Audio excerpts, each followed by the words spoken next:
بسم اللہ الرحمن الرحیم۔ السلام علیکم۔ مطالعہ پاکستان جماعت اہم، صفحہ نمبر 1، باب نمبر 5، تاریخ پاکستان، حصہ 2۔ بچوں، جماعت نہم میں آپ نے دسمبر 1971 مشرقی پاکستان کی علیحدگی تک ذوالفقار علی بھٹو کے دور کی تفصیلات پڑھی ہیں۔ اب ہم اس سبق میں پاکستان میں 1971 سے 1970 کے دوران معاشی اصلاحات، 1973 کا آئین، پاکستان میں 1977 سے 1988 کے دوران نفاذ اسلام، محمد خان جنیجو کا دور حکومت، بینظیر بھٹو اور نواز شریف کے دور حکومت، پاکستان بطور نیوکلیئر پاور کی وجوہات اور پرویز مشرف کا دور حکومت، ان سب کی تفصیل پڑھ سکیں گے۔ ذوالفقار علی بھٹو کا دور حکومت، جو کہ 20 دسمبر 1971 سے 5 جولائی 1970 تک ہے۔ ذوالفقار علی بھٹو نے 20 دسمبر 1971 کو صدر پاکستان اور چیف مارشل لا ایڈمنسٹریٹر کا عہدہ سنبھالا۔ قوم میں ایک نئی روح پیدا کرنے، مشکل حالات کا مقابلہ کرنے اور عوام کو اپنی پالیسیوں سے روشناس کروانے کے لیے انہوں نے اپنی پہلی تقریر کرتے ہوئے پاکستانی عوام کے حوصلوں کو نیا عزم اور ولولہ دیا۔ انہوں نے کہا، ہمارے ملک کو خطرناک بحران کا سامنا ہے۔ میں ایسے وقت میں آیا ہوں جب تاریخ پاکستان ایک فیصلہ کن موڑ پر پہنچ چکی ہے۔ مجھے نیا اور ترقی پسند پاکستان بنانا ہے، وہ پاکستان جس کا خواب قائد اعظم نے دیکھا تھا۔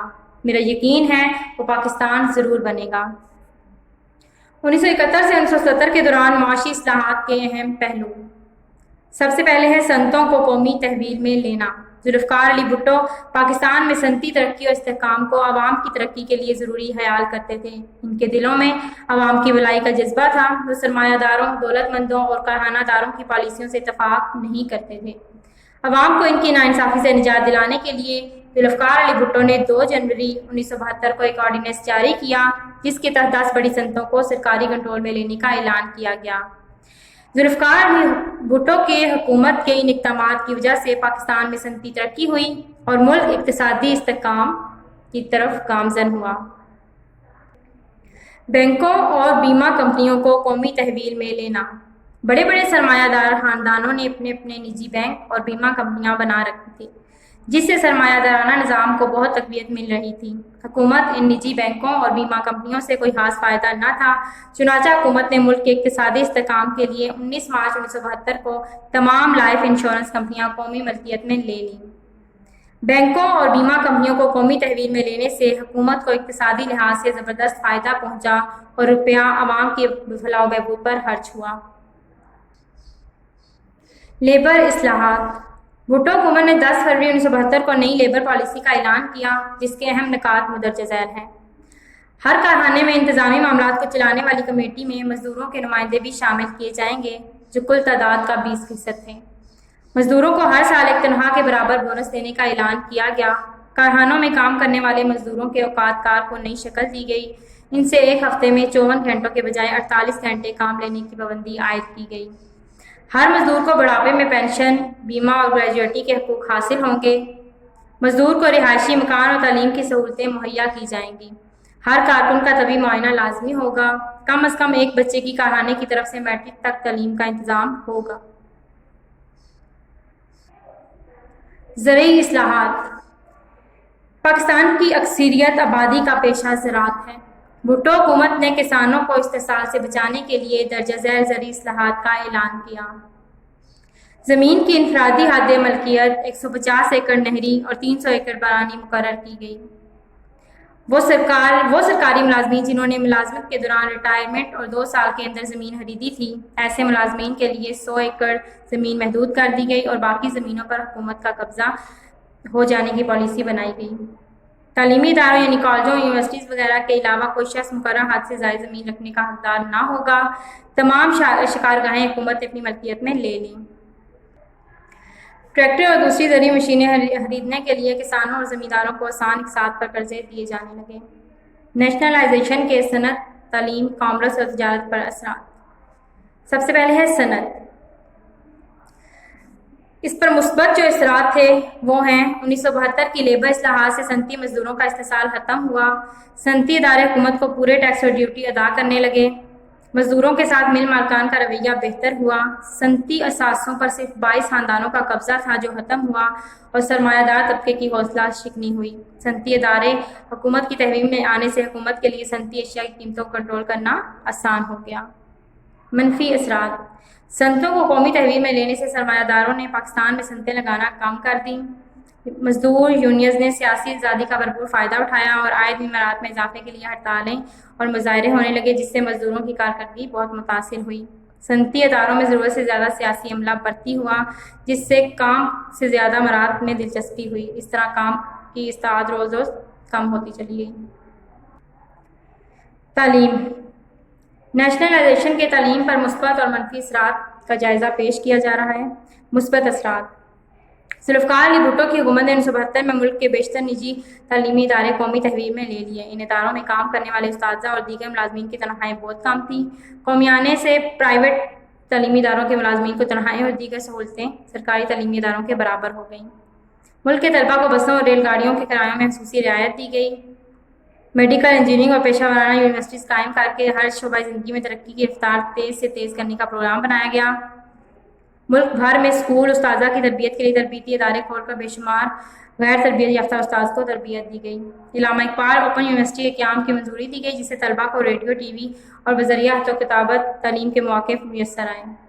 منفی اثرات۔ نجی تعلیمی اداروں کو قومی تحویل میں لینے سے اساتذہ اور دیگر ملازمین کو تنخواہوں کی ادائیگی کے لیے حکومت کو قومی خزانے سے رقم خرچ کرنا پڑی۔ قومی خزانے پر بوجھ پڑنے سے حکومت کی مشکلات میں اضافہ ہوا۔ کامرس اور تجارت۔ اس کے مثبت اثرات ہیں۔ صنعتوں کے حکومتی تحویل میں آنے سے صنعتی پیداوار میں اضافہ ہوا۔ بھٹو حکومت نے صنعتوں کو فروغ دینے کے لیے مشینری اور صنعتی خام مال کی درآمدات کی حوصلہ افزائی کی۔ برآمدات میں اضافہ ہوا، حتیٰ کہ سبزیاں اور پیاز بھی برآمد ہونے لگے۔ منفی اثرات۔ افراط زر ہونے سے تنخواہ دار طبقہ متاثر ہوا۔ ملکی خزانے پر بوجھ پڑنے سے زر مبادلہ کے محفوظ ذرائع کم ہونے لگے۔ 1973 میں تیل کی قیمتیں زیادہ ہونے سے پاکستان کا توازن تجارت خسارے کی طرف چلا گیا۔ منفی اثرات۔ افراط زر ہونے سے تنخواہ دار طبقہ متاثر ہوا۔ روپے کی قدر کم ہونے سے برآمدات میں تو اضافہ ہوا، لیکن مہنگائی میں بھی اضافہ ہوا۔ ملکی خزانے پر بوجھ پڑنے سے زر مبادلہ کے محفوظ ذخائر کم ہونے لگے۔ 1973 میں تیل کی قیمتیں زیادہ ہونے سے پاکستان کا توازن تجارت خسارے کی طرف چلا گیا۔ 1973 کے آئین کے اہم پہلو۔ افتتاحیہ۔ 1956 اور 1962 کے آئین کی طرح 1973 کے آئین میں بھی قرارداد مقاصد کو افتتاحیہ کے طور پر شامل کیا گیا، جس کے مطابق حاکمیت اللہ تعالیٰ کی ہے۔ عوام کے نمائندے اپنے اختیارات کا استعمال مقدس امانت کے طور پر قرآن و سنت کی حدود کے اندر رہتے ہوئے کریں گے۔ 1985 میں ایک ترمیم کے ذریعے اسے 1973 کے آئین کا باقاعدہ حصہ بنا دیا گیا۔ تحریری آئین۔ پہلے آئینوں کی طرح یہ آئین بھی تحریری ہے، جو 280 دفعات، 12 حصوں اور 6 گوشواروں پر مشتمل ہے۔ وفاقی آئین۔ پہلے آئینوں کی طرح 1973 کے آئین میں بھی پاکستان کو وفاقی مملکت قرار دیا گیا۔ نیم استوار آئین۔ 1973 کا آئین نیم استوار نوعیت کا ہے۔ اس میں ترمیم کا طریقہ کار نہ زیادہ مشکل ہے اور نہ آسان۔ قومی اسمبلی اور سینٹ کی 2/3 اکثریت آئین میں ترمیم کی مجاز ہے۔ قومی زبان۔ 1973 کے آئین کی روح سے اردو کو پاکستان کی قومی زبان قرار دیا گیا۔ اسلامی آئین۔ پاکستان کے آئین میں مملکت کا سرکاری مذہب اسلام قرار دیا گیا۔ صدر اور وزیر اعظم کے لیے مسلمان ہونا ضروری قرار دیا گیا۔ پاکستان کا مکمل نام اسلامی جمہوریہ پاکستان رکھا گیا۔ آزاد خود مختار عدلیہ۔ 1973 کے آئین میں آزاد عدلیہ کی ضمانت فراہم کی گئی۔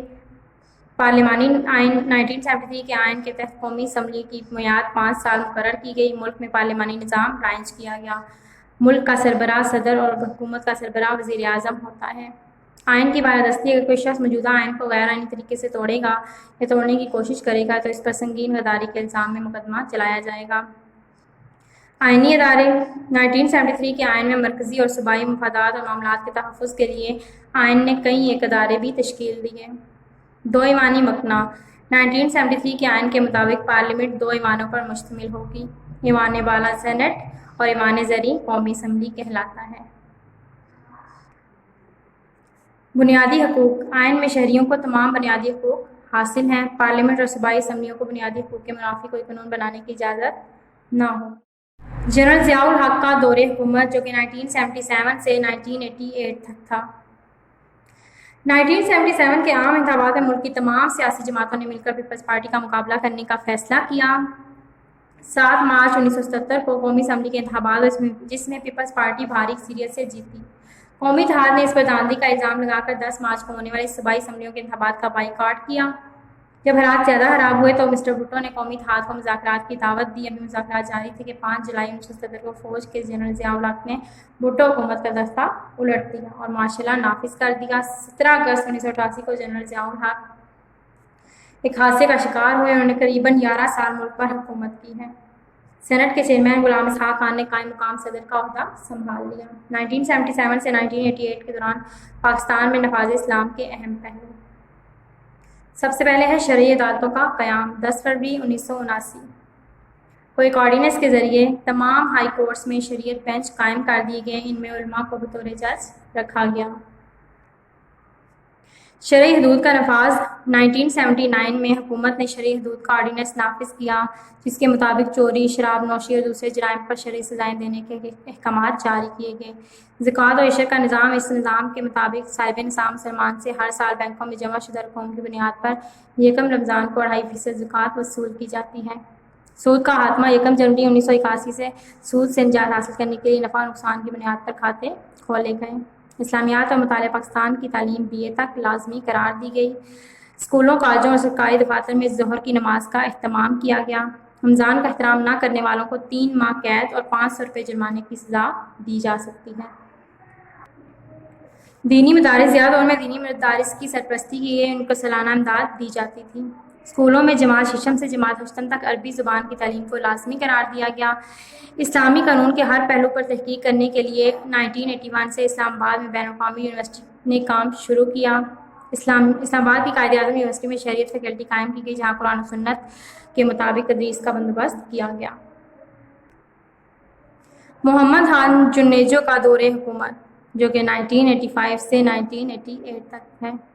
جنرل ضیاء الحق نے 1973 کے آئین میں بہت سی ترامیم کر کے آئین کی پارلیمانی روح کو صدارتی نظام میں بدل دیا۔ اس سے صدر کو بہت زیادہ اختیارات حاصل ہو گئے اور پارلیمنٹ کی بالادستی ختم ہو گئی۔ 1985 میں قومی اسمبلی کے غیر جماعتی انتخابات ہوئے۔ 23 مارچ 1985 کو قومی اسمبلی کا پہلا اجلاس ہوا۔ اس اجلاس میں جنرل ضیاء الحق نے آئندہ 5 سال کے لیے صدر کی حیثیت سے حلف اٹھایا۔ اس کے بعد محمد خان جنیجو نے وزیر اعظم کے عہدے کا حلف اٹھایا۔ محمد خان جنیجو کے دور حکومت کے اہم واقعات مندرجہ ذیل ہیں۔ مارشل لا اٹھانے کی قراردادیں۔ 1985 میں جنرل ضیاء الحق کے مارشل لا کو 8 برس ہو چکے تھے۔ محمد خان جنیجو نے وزیر اعظم کا عہدہ سنبھالنے کے بعد مارشل لا کو ختم ہو جانا چاہیے۔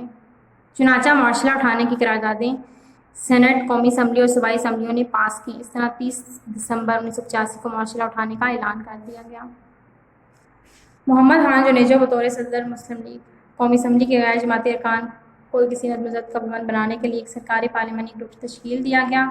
جنوری 1986 میں اس پارلیمانی گروپ کو پاکستان مسلم لیگ کا نام دیا گیا۔ محمد خان جنیجو کو اس کا صدر منتخب کیا گیا۔ غیر ملکی دورے۔ دنیا کے کئی ممالک نے پاکستان سے مارشل لا کے خاتمے اور جمہوریت کی بحالی کو خوشائن قرار دیا۔ وزیر اعظم خان محمد جنیجو نے 1986 میں ترکی، جرمنی اور امریکہ کے کامیاب دورے کیے۔ محمد خان جنیجو کے ترقیاتی پروگرام۔ وزیر اعظم محمد خان جنیجو کی شرافت، دیانتداری اور عوامی خدمت کو عوام نے بہت پسند کیا۔ 7 مرحلہ ہاؤسنگ اسکیم، 5 نکاتی ترقیاتی پروگرام، تعلیمی شرح میں اضافے کے منصوبے اور ملک کی اجتماعی ترقی کے لیے انہوں نے بھرپور کردار ادا کیا۔ سانحہ اوجڑی کیمپ۔ 1988 میں راولپنڈی اور اسلام آباد کے درمیان واقع ایک اسلحہ ڈپو میں اچانک آگ بھڑک اٹھی۔ اس سانحے میں کئی شہری ہلاک ہوئے۔ 1 ہفتے کی سخت محنت کے بعد آگ پر قابو پا لیا گیا۔ وزیر اعظم اس وقت سندھ کے دورے پر تھے اور صدر صاحب کویت کا سرکاری دورہ کر رہے تھے۔ دونوں کو فوراً اسلام آباد بلایا گیا۔ وزیر اعظم نے ایک تحقیقاتی کمیٹی مقرر کی، جس کی رپورٹ صدر ضیاء الحق کو پیش کر دی گئی۔ جنیجو وزارت کی برطرفی۔ 1988 میں سیاسی حالات تیزی سے بدلنے لگے۔ جنرل ضیاء الحق اور وزیر اعظم خان محمد جنیجو کے درمیان مختلف امور پر اختلافات بڑھ گئے۔ 29 مئی 1988 کو غیر ملکی دورے سے اسلام آباد واپسی پر وزیر اعظم نے ایئرپورٹ پر پریس کانفرنس سے خطاب کیا۔ اسی دن مغرب کے وقت صدر مملکت جنرل ضیاء الحق نے آرمی ہاؤس میں ایک پریس کانفرنس کی۔ انہوں نے جنیجو وزارت کی برطرفی اور تمام اسمبلیاں توڑنے کا اعلان کیا۔ اس طرح خان محمد جنیجو کا 3 سالہ دور وزارت ختم ہو گیا۔ جہاد افغانستان اور مہاجرین کا مسئلہ، پاکستانی معاشرے پر ان کے اثرات۔ 1979 میں روسی افواج کی افغانستان آمد سے پاکستان کے لیے ایک نیا چیلنج پیدا ہوا۔ جنرل محمد ضیاء الحق نے بڑے اعتماد اور حوصلے کے ساتھ دو ٹوک پالیسی اپنائی اور روسی افواج کی مداخلت کے خلاف ڈٹ گئے۔ جہاد کا آغاز۔ افغانستان کے عوام روس کے خلاف جہاد کے لیے اٹھ کھڑے ہوئے۔ حکومت پاکستان کی اخلاقی مدد کے سبب افغان مجاہدین کے حوصلے بلند ہو گئے۔ مجاہدین نے ہر محاذ پر روسی فوج کو عبرتناک شکست دی۔ جنیوا کا معاہدہ۔ اپریل 1988 میں امریکہ اور روس نے جنیوا میں ایک معاہدہ کیا۔ پاکستان کے وزیر اعظم خان محمد جنیجو بھی اس میں شریک ہوئے اور دستخط کیے۔ روس نے اپنی شکست تسلیم کر لی اور اس نے وعدے کے مطابق 15 فروری 1999 کو اپنی فوجیں افغانستان سے واپس بلا لیں۔ اس طرح جہاد افغانستان ختم ہو گیا۔ پاکستانی معاشرے پر اثرات۔ روس کے افغانستان پر حملے سے افغان مہاجرین کی ہجرت نے پاکستانی معاشرے پر بہت اہم اثرات مرتب کیے۔ تقریباً 30 لاکھ سے زائد افغان مہاجرین ہجرت کر کے پاکستان میں چلے آئے۔ حکومت پاکستان نے اسلامی برادری کے احساس اور انسانی ہمدردی کے جذبے کے تحت ان مہاجرین کو اپنے ہاں پناہ دی اور ان کی اچھی طرح خدمت کی۔ افغان مسئلے پر جنرل محمد ضیاء الحق کی خدمات قابل ذکر ہیں۔ اپنی کامیاب افغان پالیسی کی وجہ سے پاکستان کو عالمی سطح پر بہت پذیرائی ملی۔ بینظیر بھٹو کا دور حکومت۔ پہلا دور حکومت دسمبر 1988 سے 1990 تک تھا۔ پاکستان میں 1988 میں عام انتخابات ہوئے جس کے نتیجے میں پیپلز پارٹی کی رہنما بینظیر بھٹو پاکستان اور اسلامی دنیا کی پہلی خاتون وزیر اعظم منتخب ہوئیں۔ ان کے دور کے اہم واقعات مندرجہ ذیل ہیں۔ بلوچستان اسمبلی کی برخاستگی۔ 1988 میں وزیر اعلیٰ بلوچستان میر ظفر اللہ خان جمالی نے بلوچستان اسمبلی سے ابھی تک اعتماد کا ووٹ بھی حاصل نہ کیا تھا۔ بینظیر بھٹو حکومت نے بلوچستان اسمبلی کو برخاست کر دیا۔ صدارتی انتخاب۔ دسمبر 1988 کے صدارتی انتخاب میں غلام اسحاق خان نے نوابزادہ نصر اللہ خان کے مقابلے میں انتخاب جیتا اور صدر پاکستان کی حیثیت سے حلف اٹھایا۔ پاکستان کی دولت مشترکہ میں شمولیت۔ 1972 میں پاکستان دولت مشترکہ سے علیحدہ ہو گیا تھا۔ 1989 میں پاکستان نے دوبارہ اس میں شمولیت اختیار کی۔ خارجہ پالیسی۔ بینظیر بھٹو کی حکومت نے بھارت کے ساتھ مہاجرائی ختم کرنے کی پالیسی اپنائی۔ جب بھارتی وزیر اعظم راجیو گاندھی سال کی چوتھی سربراہی کانفرنس میں شرکت کے لیے پاکستان آئے تو بینظیر بھٹو کی حکومت نے ان کے ساتھ اچھے تعلقات قائم کرنے کی پالیسی اپنائی۔ سماجی بہبود۔ بینظیر بھٹو کی حکومت نے ملک کی ترقی اور سماجی بہبود کے لیے پیپلز ورک پروگرام شروع کیا اور عوام کو ملازمتیں دینے کے لیے کام شروع کرنے کے لیے ایک ادارہ قائم کیا جس سے ہزاروں لوگوں کو ملازمتیں ملیں۔ بینظیر بھٹو کی حکومت کی برطرفی۔ 6 اگست 1990۔ 6 اگست 1990۔ صدر غلام اسحاق خان نے آئین کی دفعہ 58 کو استعمال کرتے ہوئے بینظیر بھٹو کی حکومت کو کرپشن کے الزامات میں برخاست کر دیا اور اسمبلی توڑ دی۔ ان کا پہلا دور حکومت قریباً 1 سال اور 8 ماہ رہا۔ بینظیر بھٹو کا دور حکومت جو کہ دوسرا تھا اور اس میں 1993 سے 1996 تک کا ٹائم شامل تھا۔ اس دور کے اہم واقعات مندرجہ ذیل ہیں۔ ترقیاتی منصوبے۔ بینظیر بھٹو کے دوسرے دور حکومت میں کراچی فلائی اور برج کی تعمیر اور لاہور بائی پاس کی تعمیر وغیرہ کے منصوبے شروع کیے گئے۔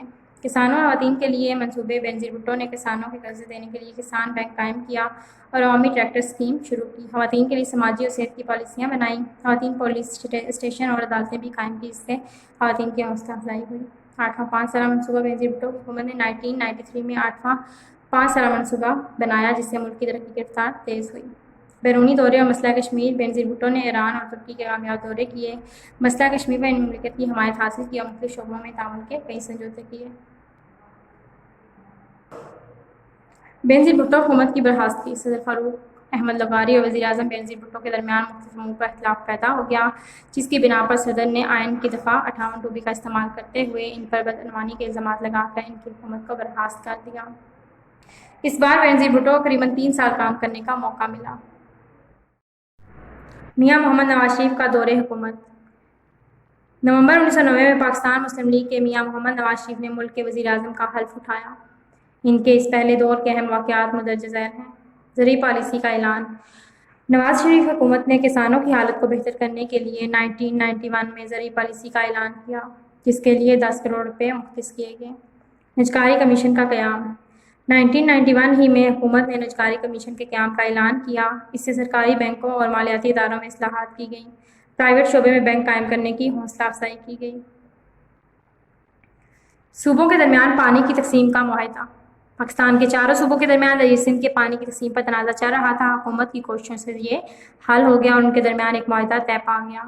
بیت المال کا قیام۔ نواز شریف حکومت نے 1992 میں ایک صدارتی آرڈیننس کے ذریعے بیت المال قائم کیا تاکہ غریب لوگوں کی مالی مدد کی جا سکے۔ خارجہ پالیسی نواز شریف حکومت نے اپنی خارجہ پالیسی میں کئی مثبت تبدیلیاں کی۔ افغانستان میں قیام امن کے حوالے سے افغانستان کے مختلف لیڈروں سے مذاکرات کر کے قیام امن کی خاطر مختلف گروہوں میں صلح کروانے کی پالیسی جاری رکھی۔ مسئلہ کشمیر حل کرنے کے لیے بھارت کو باضابطہ دعوت دی گئی، لیکن مذاکرات بامقصد نہ ہو سکے۔ عوامی منصوبے نواز شریف حکومت نے عوامی فلاح و بہبود کے لیے تعمیر وطن پروگرام، روزگار اسکیم، موٹر وے پروجیکٹ اور جیسے عوامی منصوبے شروع کیے جو کافی کامیاب ہوئے۔ نواز شریف حکومت کی برطرفی اپریل 1993 میں صدر غلام اسحاق نے آئین کی شق 58 ٹوپی کا استعمال کرتے ہوئے نواز شریف کی حکومت کو برطرف کر دیا۔ ان کی حکومت قریب 2.5 سال چلی۔ میاں محمد نواز شریف کا دوسرا دور حکومت فروری 1997 میں میاں محمد نواز شریف نے دوبارہ پاکستان کے وزیر اعظم کا حلف اٹھایا۔ ان کے اس دور کے اہم واقعات مندرجہ ذیل ہیں: جسٹس سجاد علی شاہ اور فاروق احمد خان لغاری کا استعفیٰ۔ ابھی میاں نواز شریف کی حکومت کو قائم ہوئے 1 مہینہ ہی ہوا تھا کہ سپریم کورٹ کے چیف جسٹس سجاد علی شاہ کے ساتھ ان کے اختلافات شروع ہو گئے۔ کئی ماہ یہ اختلافات چلنے کے بعد نتیجہ یہ ہوا کہ فوج کی مداخلت سے چیف جسٹس سجاد علی شاہ کو اپنے منصب سے مستعفی ہونا پڑا۔ اس کے بعد صدر پاکستان فاروق احمد خان لغاری نے بھی صدارت سے استعفیٰ دے دیا۔ جسٹس رفیق طاہر کا بطور صدر پاکستان انتخاب دسمبر 1997 کے صدارتی انتخاب میں جسٹس رفیق طاہر نے پیپلز پارٹی کے آفتاب شعبان کے مقابلے میں انتخاب جیتا اور صدر پاکستان بن گئے۔ قرض اتارو ملک سنوارو مہم پاکستان کی اقتصادی صورتحال بہتر نہ ہونے کے باعث حکومت کو بجٹ کے لیے IMF سے قرضہ لینا پڑا۔ میاں محمد نواز شریف نے اپنے دوسرے دور حکومت میں قرض اتارو ملک سنوارو کے نام سے ایک مہم کا آغاز کیا اور اپنی تقریر میں غیر ملکی قرضے اتارنے کے لیے قوم سے قرض اصلاح کی اپیل کی۔ غیر ممالک میں مقیم پاکستانیوں کو پاکستان میں ووٹ کا حق 1997 میں حکومت پاکستان نے غیر ممالک میں مقیم پاکستانیوں کو پاکستان میں ووٹ کاسٹ کرنے کا حق دے دیا۔ فلور کراسنگ پر پابندی میاں نواز شریف نے 1973 کے آئین میں 14ویں ترمیم کے ذریعے ارکان اسمبلی کے پارٹی تبدیل کرنے پر پابندی لگا دی۔ 1998 کی مردم شماری میاں محمد نواز شریف کی حکومت نے 1998 کی مردم شماری کروائی، جس کے تحت ملک کی آبادی 13 کروڑ افراد سے زائد تھی۔ نئی تعلیمی پالیسی 1998 میں وفاقی وزیر تعلیم سید غوث علی شاہ نے نئی تعلیمی پالیسی کا اعلان کیا، جس کے تحت کئی نئے تعلیمی ادارے کھولنے کا عزم کیا گیا۔ لاہور اسلام آباد موٹر وے میاں نواز شریف نے جنوبی ایشیا کی طویل ترین لاہور اسلام آباد موٹر وے بنا کر ایک کارنامہ سر انجام دیا۔ 1973 کے آئین سے 58 ٹوبی شق کا خاتمہ میاں محمد نواز شریف نے حزب مخالف کو ساتھ ملا کر 1973 کے آئین سے 58 ٹوبی کی شق نکال دی، جس کے ذریعے کوئی بھی صدر کسی بھی وقت اسمبلی توڑ سکتا تھا۔ 13ویں ترمیم کے ذریعے صدر کا یہ اختیار ختم ہو گیا۔ ایٹمی دھماکے بھارت کے ایٹمی دھماکوں کے جواب میں 28 مئی 1998 28 مئی 1998 کو نواز شریف حکومت نے ایٹمی دھماکے کر کے بھارت کی برتری کا خاک میں ملا دیا۔ اس طرح پاکستان دنیا کی 7ویں ایٹمی قوت بن گیا۔ اعلان لاہور 1999 میں بھارتی وزیر اعظم اٹل بہاری واجپئی بس کے ذریعے ہرسگالی کا پیغام لے کر لاہور آئے۔ میاں نواز شریف نے واہگہ بارڈر پر ان کا استقبال کیا۔ دونوں لیڈروں نے آپس کے تعلقات میں منہ لانے کے لیے کئی اقدامات کا اعلان کیا۔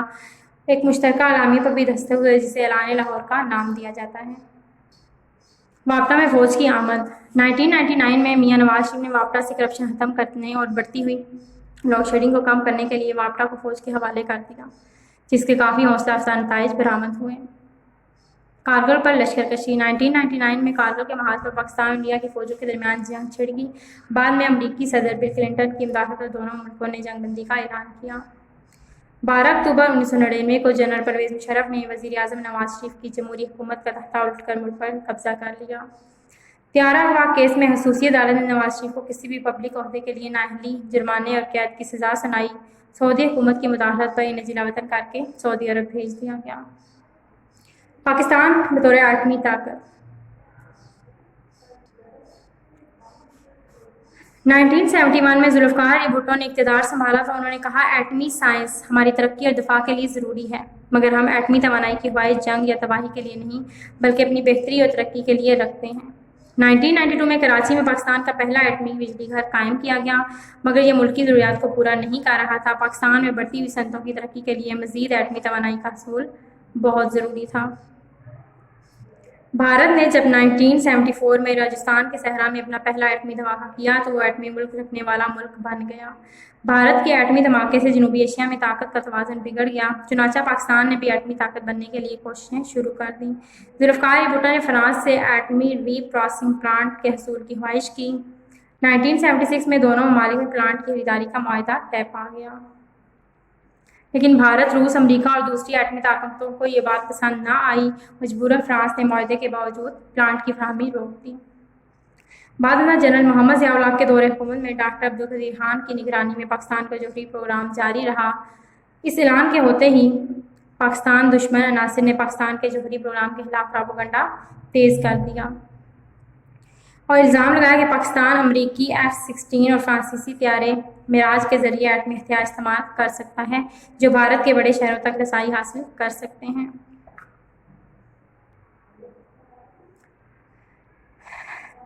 بھارت اور پاکستان نے اپنے جوہری پروگرام کو ایک دوسرے سے خفیہ رکھا، مگر بھارت نے 1974 میں دھماکہ کر کے دنیا کو بتا دیا کہ وہ ایک ایٹمی قوت ہے۔ امریکہ نے اس کے اس رویے سے نظریں چرا لی، مگر جب پاکستان نے اس میدان میں قدم رکھا تو اسے برسٹل ترمیم کی پابندیوں میں جکڑ دیا گیا۔ 1998 میں بھارت میں بھارتیہ جنتا پارٹی برسرِ اقتدار آئی تو اس نے بھارت کی برتری کا سکہ جمانے کے لیے 11 مئی 1998 کو 5 ایٹمی دھماکے کر کے خطے میں اپنی ایٹمی برتری قائم کرنے کی کوشش کی۔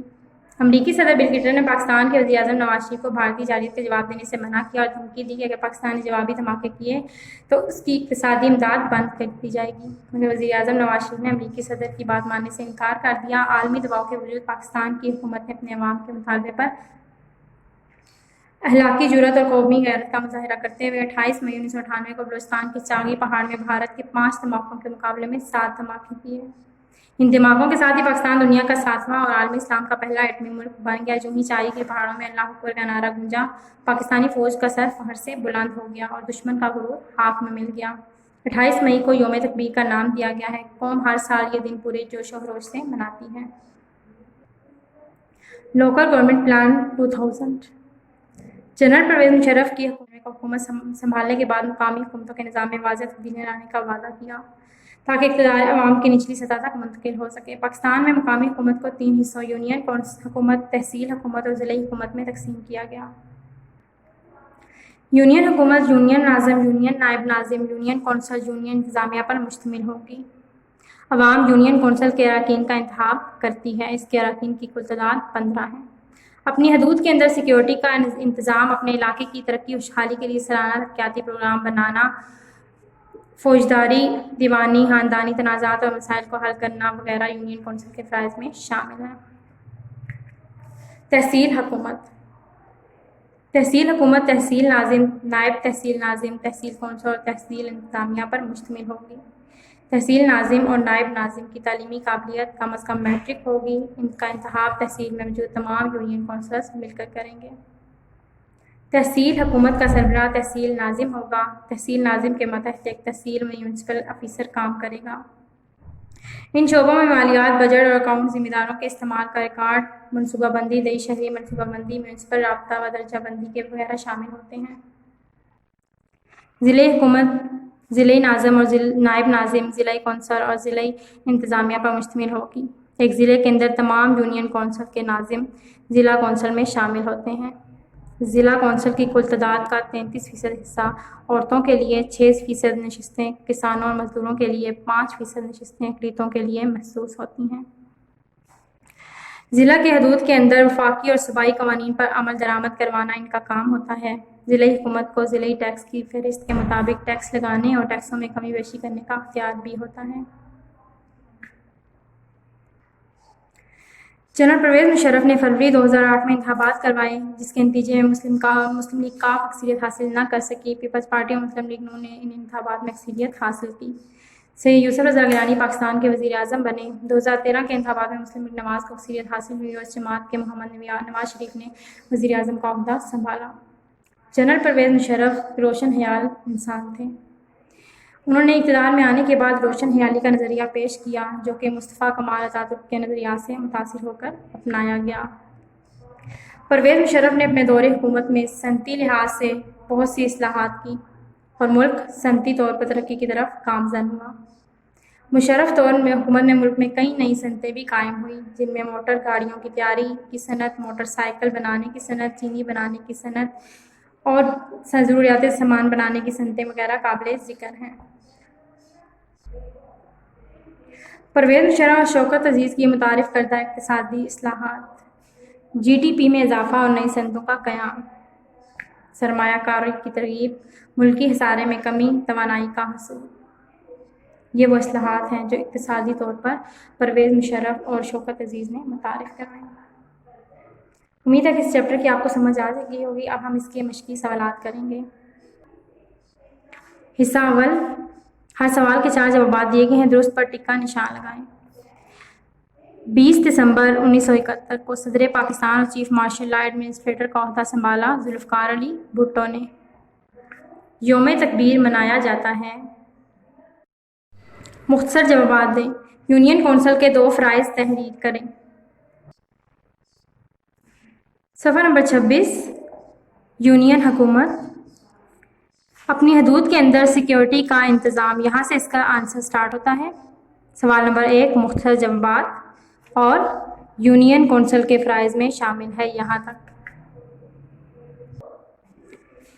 سوال نمبر 2 ہے، مقامی حکومت سے کیا مراد ہے؟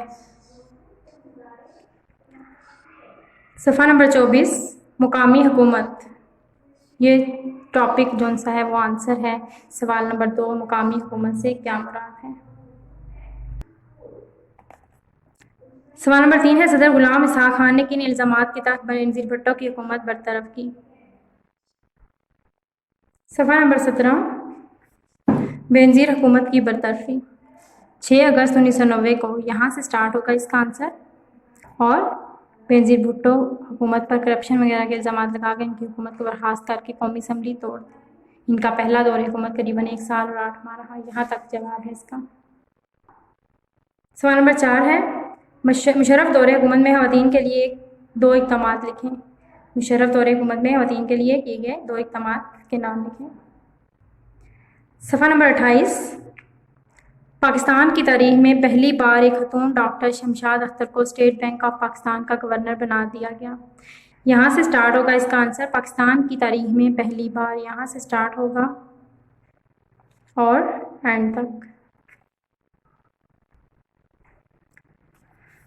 سوال نمبر 5 ہے، امریکہ نے کس قانون کے تحت پاکستان کو دفاعی سامان کی فراہمی بند کر دی؟ صفحہ نمبر 23 پہ پریسلر ترمیم، یہ وہ قانون تھا جس قانون کے تحت اقتصادی امداد کو بند کر دیا گیا تھا، پریسلر ترمیم۔ اس کا آنسر آپ یہی لکھیں گے، امریکہ نے پریسلر ترمیم، یہ وہ قانون تھا جس کے تحت پاکستان کو دفاعی سامان کی فراہمی بند کر دی۔ اعلان لاہور سے کیا مراد ہے؟ اعلان لاہور سے کیا مراد ہے؟ صفحہ نمبر 21 پہ 11 نمبر ٹاپک ہے اعلان لاہور، یہ پورا ٹاپک جون سا ہے وہ آنسر ہے۔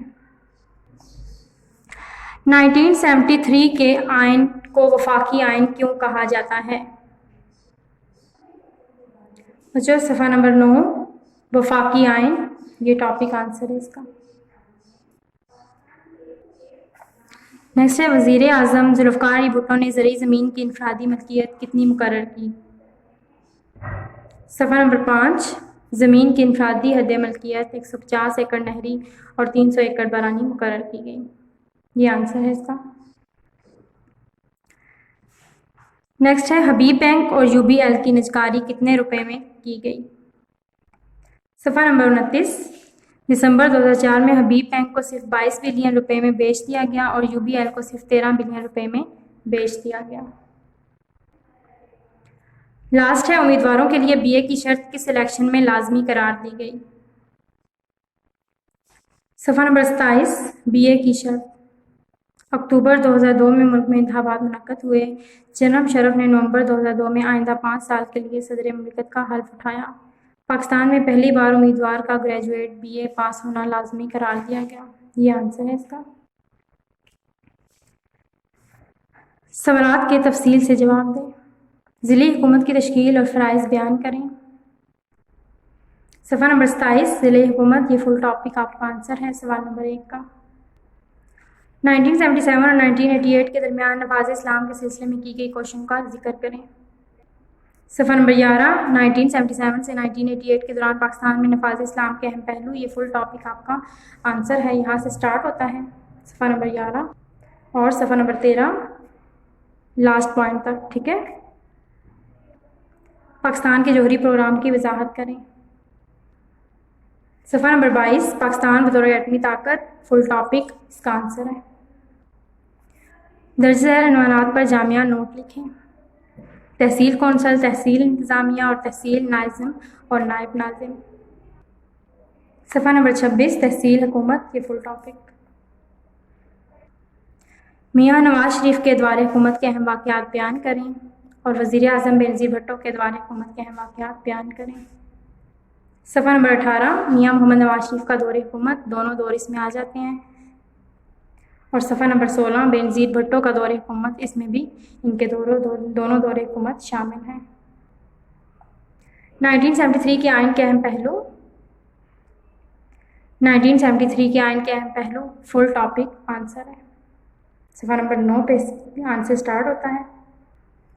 صفحہ نمبر 11 لاسٹ پوائنٹ بنیادی حقوق، یہاں تک اس کا جواب ہے۔ درجہ ذیل کی وضاحت کریں۔ جہاد افغانستان اور وزیر اعظم ذوالفقار علی بھٹو کے دور حکومت میں صنعتوں کا قومیانہ۔ صفحہ نمبر 15 جہاد افغانستان، یہ فل ٹاپک۔ صفحہ نمبر 2 صنعتوں کا قومی تحویل میں لینا، یہاں سے سٹارٹ ہوتا ہے اس کا آنسر۔ صفحہ نمبر 6 10 پوائنٹ تک اس کا آنسر ہے، ٹھیک ہے۔